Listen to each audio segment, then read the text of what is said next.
Jadi sapa wae sing korupsi ning Indonesia, aku ora eman pira sing kok lek. Sing aku wedi anakmu engko sok-sok cilaka. Kowe cilaka, keluargamu cilaka. Ming soal wektu kuwi aja rumangsamu ora. Ora sesasi, rong sasi, ora rong sasi, setahun, ora setahun, rong tahun. Ora engko sok nek wis tuwa kowe. Gini, nanti saya mohon kepada bapak-bapak yang lain untuk juga memberi masukan dan Anda juga mudah-mudahan nanti ada waktu untuk kita minta memberi masukan. Aku ngene, saya tanya dulu. Kalau Anda sekarang tadi ngakunya mencari ilmu. Kalau Anda cari ilmu itu, kuwi milih dikai pelem atau dikai pelok? Oke, cetok ya. Jadi apa yang kita bisa rangkum malam hari ini hanya bersifat pelok. Supaya Anda bisa menanamnya di dalam pikiran dan kreativitas Anda besok, gitu ya. Jadi ojo koken jaluk peleme ya. Oke. Ini karena kita berangkat dari Pak Abdullah ini. Orang Madura pasti namanya bagus ya, Abdullah. Ada orang Madura Pak, pulang dari Mekah, dia 30 tahun di sana tapi ingin menghabiskan masa tuanya di Pulau Madura. Sehingga dia dites kembali untuk bikin KTP, dites kembali oleh Pak Camat, masih hafal Pancasila apa tidak. Marahlah dia, "Loh Pak, masa saya ada hafal Pancasila Pak? Jangan menyinggung perasaan saya Pak, saya orang Indonesia saya Pak." Pokoknya singkat kata karena waktunya sedikit, dia marah. Terus Pak pegawai kecamatan mengatakan, "Sudahlah Pak, daripada kita bertengkar, sudahlah sampean sebut aja Pancasila itu. Setelah itu beres sampean dapat KTP daripada kita berdebat." Ya sudahlah, kata si Madura, Pancasila 1 syahadat, 2 salat, 3 zakat, 4 puasa, 5 haji. Lah kan bingung ini pegawai kecamatan ini. Coba diulang. Aduh Bapak, sudahlah Pancasila 1 syahadat, 2 salat, 3 zakat, 4 puasa, 5 haji. Waduh, piye iki? Akhirnya menghadap ke Pak Camat. Pak Camat ikut pusing. Akhirnya Pak Camat keluar, dia ajak si Madura ini pergi naik kendaraan menemui seorang kiai. Terus Pak Camat bisikin Pak Kiai, gini ada masalah ini, rakyat kita ini nggak hafal Pancasila, masa Pancasila disebutnya malah rukun Islam. Terus Pak Yai gimana tadi? Oh rukun Islam. Terus Pak Yai ketahui, iya bener itu. Loh Pak Yai malah bilang bener. Loh ya bener, nomor 1 syahadat ketuhanan yang Maha Esa. Orang Indonesia harus mengakui keesaan Allah dan dasar pertama adalah keesaan Allah, itu namanya syahadat Pak. Jadi Pak Yai ngeluh Pak Camat itu. Bener itu. Ya bahasa sampean ketuhanan Maha Esa, kalau bahasanya dia syahadat. Soal bahasa, yang satu bilang bete, satu bilang ayam. Tapi sama kan barangnya. Loh kalau nomor 2? Nomor 2 kan kemanusiaan yang adil dan beradab kalau menurut istilah Indonesia. Artinya orang itu harus dididik untuk menjadi manusia yang adil dan beradab. Maka prinsipnya kemanusiaan yang adil dan beradab. Itu soal pendidikan. Jadi sila kedua itu pendidikan. Di dalam Islam pendidikan itu melakukan sholat tiap hari, mendidik dirinya supaya yanha anil faksha wal mungkar gitu. Jadi dia mendidik dirinya supaya menjadi manusia yang adil dan itu sila kedua, benar berarti. Loh kalau Persatuan Indonesia loh, setelah orang dididik, maka dia jadi ketua NU, maka dia jadi ketua Muhammadiyah, ada yang jadi ketua PKB, ketua Golkar. Jadi Ormas dan Orsospol atau Ormas dan Parpol-Parpol adalah sila ketiga. Yaitu hasil dari pendidikan sila kedua, kemudian dia menjadi pemimpin masyarakat, diamanati bikinlah negara. Bikinlah, pilihlah presiden, pilihlah gubernur, pilihlah bupati dan seterusnya. Nah, kalau sudah presiden sampai lurah itu berarti negara, berarti sila keempat yang dihasilkan oleh apa? Sila keempat, kerakyatan yang dipimpin oleh hikmat, kebijaksanaan melalui permusyawaratan dan perwakilan. Jadi Ibu Bupati ini dipilih oleh hasil permusyawaratan dan perwakilan. Permusyawaratan rakyat semuanya. Oh kiai, Bu kiai, DPR-nya juga begitu. Jadi negara itu adalah sila keempat. Negara ini tidak akan bisa menghasilkan sila kelima, yaitu keadilan sosial bagi rakyat Indonesia, kalau negaranya nggak benar, kalau keliru milih presidennya, keliru milih menterinya, keliru milih gubernurnya, keliru milih. Jadi kalau sila kelima tidak tercapai, berarti yang salah sila keempat. Kalau sila keempatnya kacau, berarti yang salah sila ketiga. Kalau sila ketiganya ini kacau, berarti pendidikannya yang salah, yaitu sila kedua. Kalau sila kedua salah, berarti memang kamu belum beragama dengan benar, kamu belum bersyahadat dengan benar, betul enggak? Nah, teori beliau benar tadi. Jadi kalau besok ada orang bilang Pancasila, 1 syahadat, 2 salat, jangan marah dulu.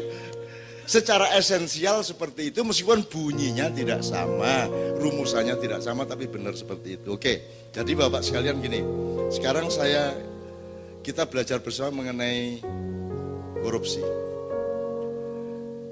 Saya tanya dulu, pertimbangan Anda anti korupsi itu apa? Kalau Freeport dirampok sama Amerika, besar-besaran, ya. Kalau uang negara dirampok sama pejabat gitu ya, itu sampean marah karena barangnya atau karena apanya?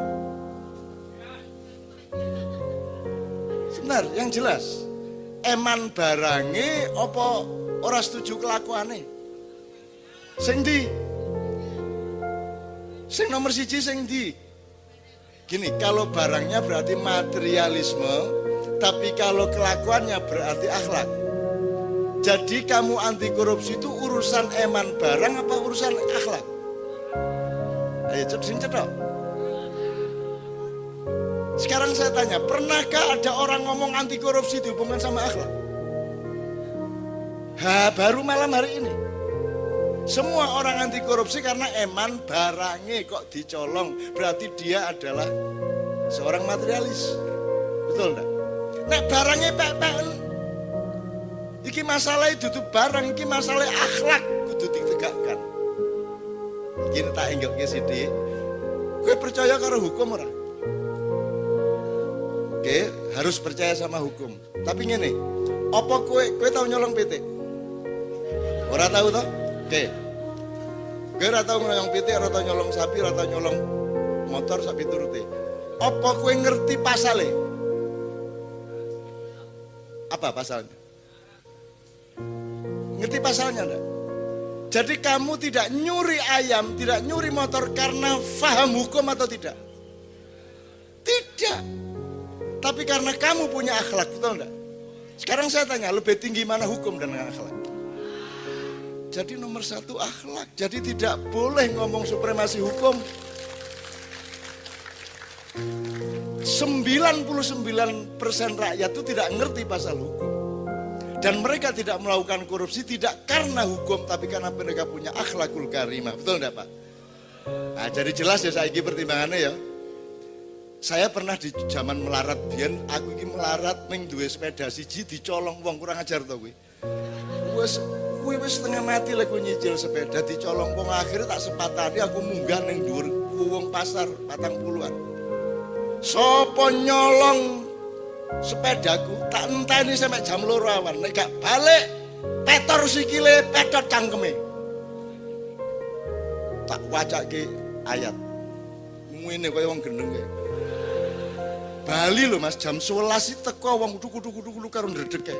Niki sepeda, wedi petot cangkeme ngene iki. Nah, singkat kata, kowe sing njupuk pitku. Nggih. Kowe butuh pit. Nggih, nggo apa? Kula nyambut damel adoh ten Sleman. Jadi dari tempat saya Patangkulan ke Sleman itu kan jauh. Jadi ya butuh sepeda. Oh, jadi gue butuh sepeda. Nggih, gawe nyambut gawe. Nggih ya segawon ngono. Loh, terusnya petot ngono kuwi. Terusnya petor sikil kula. Ora, nek kowe nyolong, kowe engko diazab Allah. Ning saiki kowe wis ora nyolong. Saiki kowe wis tak kei. Kowe entuk rezeki, aku entuk berkah. Bener. Jadi aku raiman sepedae. Aku mung wedi bocahe celaka. Jadi sapa wae sing korupsi ning Indonesia, aku raiman pira sing kok lek. Sing aku wedi anakmu engko sok-sok cilaka. Kowe cilaka, keluargamu cilaka. Ming soal wektu kuwi aja rumangsamu ora.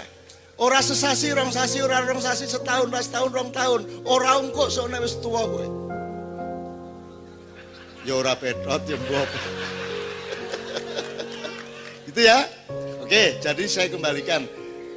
Jadi ada 2 poin kita malam hari ini. Kita anti korupsi tidak karena kita membela barang, tapi karena akhlak. Nek Indonesia iki misalnya melarat ya ora apa-apa kok. Sing apik ki Indonesia iki mung duwe tanah subur, sawah subur. Tambange nek ora ono malah apik. Asline lho.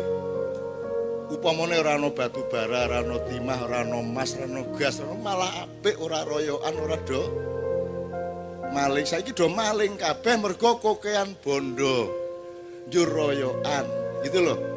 Jadi kadal fakru ayyakuna kufron, melarat itu membawa kepada kekufuran, ternyata kaya juga membawa ke kufuran. Jadi tapi ya nggak mungkin terjadi wis kadung pancen sugih banget negarane awake dhewe. Ya wis ora apa-apa. Maka sekarang akhlaknya yang harus ditingkatkan, dan akhlak itu adalah output utama dari agama yang Pak Abdullah maksudkan. Innama bu'itsu liutammima makarimal akhlak. Jadi agama itu bukan kowe iki serbanan pora, bukan kowe iki oke, sregep sembayang wis mesti. Ning dudu sembayangmu kuwi sing marake kowe apik agamamu. Apik nggo Allah, ning burung karuan apik nggo menungso. Nek nggo menungso sing apik adalah akhlakmu piye. Kowe sregep sembayang mula njur apik karo tanggamu, lembut karo wong liya gitu ya, sayang karo cah cilik. Output akhlaknya yang kita tunggu. Bahwa kamu sholat atau tidak sholat itu urusanmu sama Allah. Kan begitu? Tidak berarti sholat tidak penting, syariat mutlak penting dan wajib. Saya tidak akan membantah itu dan saya menganjurkan itu dilakukan. Tetapi jangan lupa, jangan sholatmu sing kok pamer-pamer nang tanggamu. Ojo kajimu sing kok dudu-duduki karo wong liya. Dudu zakatmu sing kok riak-riakke, kok pamrih-pamrihke. Jadi Bapak-bapak sekalian, ini sambil ngomong-ngomong seperti itu mudah-mudahan ilmunya jelas ya. Jadi kue ojo eman barang. Nek kue eman barang berarti Allah akan memberimu barang banyak. Mergo kue orang nyolongan, Allah akan memberimu kekayaan. Allah akan menitipkan barang itu kepadamu. Bener dah? Nek kue nyolongan, wis tangko mesti dididili karo malaikat. Kalau kamu orangnya tidak milik, tidak pamrih terhadap benda, maka berarti kamu adalah orang yang bisa dipercaya untuk menjaga benda. Betul enggak? Maka Allah akan memberimu rezeki banyak. Percaya tak gak? Jajalan wis ta ngono.